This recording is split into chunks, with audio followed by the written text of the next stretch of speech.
पितृगुरुदैवाय नमः। श्री सद्गुरु पूर्णानंद विश्व लक्ष्मीनारायण स्वामी नमः।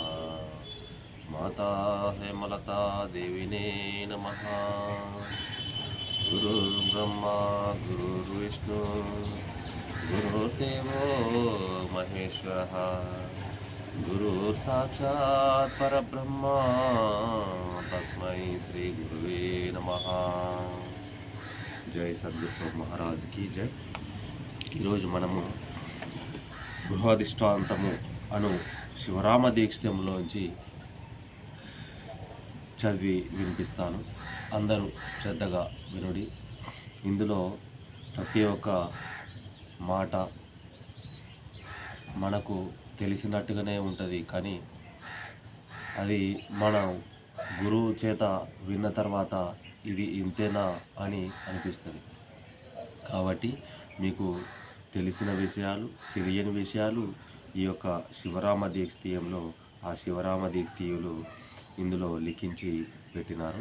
మనము చదివి వినిపిస్తాం. సంపాదకులు శ్రీ నిత్యానంద కుర్మాంచల ప్రభుల వారి ప్రియ శిష్యులు శ్రీ బోధానంద కధ్యానం సుదర్శనాల రాజయోగి గారి చే ఈ బుక్ మనము చదివి మీకు వినిపిస్తున్నాను. ఇంతకుముందు మీకు దురహంకార లక్షణం వరకు చదివి వినిపించాను. ఇప్పుడు గురూపదేశ ప్రభావము చదివి వినిపిస్తాను. మీరు లాస్ట్ వరకు విని మీ సూచనలు మాకు తెలుపగలుగుతారని మనస్ఫూర్తిగా కోరుకుంటూ మీ యొక్క ఆత్మబంధు శ్రీమద్గురు శ్రీ సద్గురు పూర్ణానంద దుర్శెట్టి లక్ష్మీనారాయణ స్వామి వారి పాదపద్మములకు ద్వాదశి వందనాలు.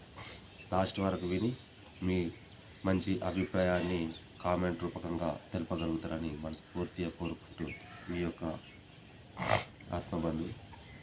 గురూపదేశ ప్రభావము. గురూపదేశము ఎటువంటిదనగా సింహం వంటిది.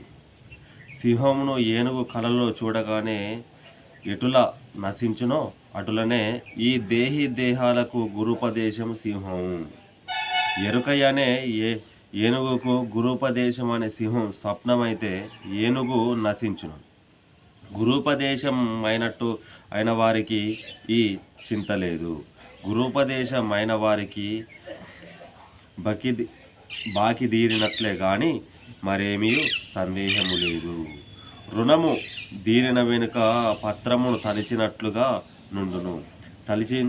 తల చించిన పత్రము ఎవరి దగ్గర నున్ననేమి పత్రమున్నదని వ్రాసి ఇచ్చిన వానికి భయము లేదు.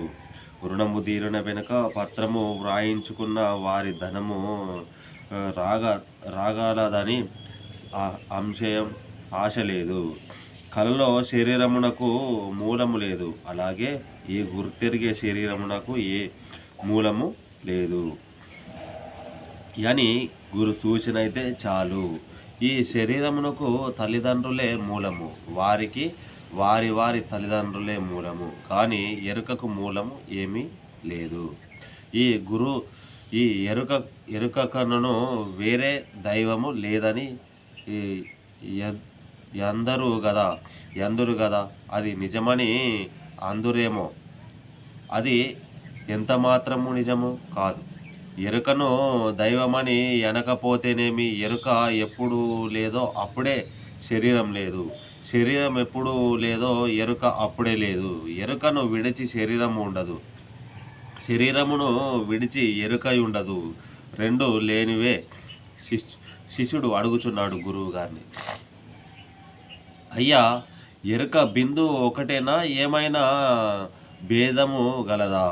గురువుగారు చెప్పుచున్నాడు, ఎరుకకు బిందువునకు ఎంత మాత్రము భేదము లేదు. ఎరుకే గుణమాయను, బిందువు రసమాయను, రసమే బిందువు ఆయను, బిందువు అందే ప్రకృతి పురుషులు గురు శిష్యులు గలరు. ఆ బిందువు నాశనమే గురూపదేశము. ఈ శంక చేయవలసినది కాదు, ఎరుక విడవలెను, ఎరుకను మరుపుగలదు కనుక ఎరుక నిత్యము కాదు, బట్టబయలే నిత్య సత్యం అని గురువుగారు ఇలా సెలవిచ్చినారు. మళ్ళీ 14 పరిపూర్ణ బోధ. పరిపూర్ణ బోధలోకి వచ్చేసినాము. చదివి వినిపిస్తాను. లాస్ట్ వరకు విని మీ సంశయాన్ని కామెంట్ రూపకంగా తెలుపగలుగుతారని మనస్ఫూర్తిగా కోరుకుంటూ మీ యొక్క ఆత్మబంధువు. 1. ఈ ఉత్త బట్టబయలు ఏమి లేదు, ఈ ఉత్త బట్టబయలునకు ఎరుక లేదు, మరుపు లేదు. ఈ ఉత్త బట్టబయలు మాయ కాదు, ప్రకృతి కాదు, గుణము లేదు, రూపము లేదు. ఈ ఉత్త బట్టబయలునందు పంచభూతములు లేవు, బ్రహ్మ లేదు, శివుడు లేడు, విష్ణువు లేడు, ఎలాంటి వికారాలు లేదు. ఎవరు నమ్మినా ఈ బయలునే ఉందని నమ్మవలెను కానీ మరి ఒకటి లేదు అని. ఈ బయలును నమ్మినది ఏది నమ్మినను జన్మని వారమైతే కాదు, నీ వరమైతే జన్మని నీ వరమైతే కాదు. ఈ ఉత్త బట్ట బయలు మహా శ్రేష్టమైనది, అతి రహస్యమైనది, జన్మ నివారమైనది. ఇందుకే సందేహము లేదు. ఇదే నమ్మదగినది, బాగా శోధించదగినది, విచారించగా తగినది, విమర్శించదగినది, ఇది శిష్యులకు తెలుపదగినది. ఇందుకేమీ చింత లేదు. మూలం లేని గుర్తెరిగే శరీరం చేసిన కార్యము ఏదైనా నమ్మదగినది కాదు. మూలం లేని ఈ గుర్తెరిగే శరీరము నమ్మిన వారికి ఉపదేశము చేయరాదు. మూలం లేని ఈ గుర్తెరిగే శరీరమైన ఉన్న పద్ధతులతో మాట్లాడనే రాదు. మూలం లేని ఈ గుర్తెరిగే శరీరము చేసిన శాస్త్రములు దీనికే నిజము. మూలము లేని ఈ గుర్తెరిగే శరీరము మునిగిపోచున్నది కానీ నీటిలో ఆకు వలె తేలేది కాదు. మూలం లేని ఈ గుర్తెరిగే శరీరము భ్రాంతియనే ముసుక్కు వంటిది వేసుకొని ఉన్నది. మూలం లేని ఈ గుర్తెరిగే శరీరం కప్పుకున్న ముసుగు తీసివేసిన వారు గురువు కానీ ఇతరులు గురువులు కారు అని ఉంది. దీనిలో అందరూ చాలా అర్థం చేసుకోవాలి. మూలం లేని ఈ గుర్తెరిగే శరీరం భ్రాంతులను చిగురు కొమ్మ ఛాయలు కలిగి